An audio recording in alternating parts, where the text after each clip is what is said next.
night, I was sitting in the light of my switchman shack, a mine post on the mountain.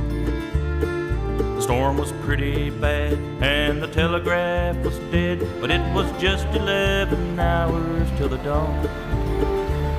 Then much to my surprise, the telegraph jumped into life. As I read the code, I thought, could this be true?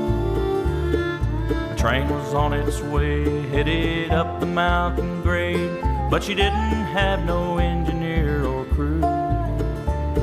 At the other switch they tried to put her on the mountainside, but she kept on coming up the mountain grade.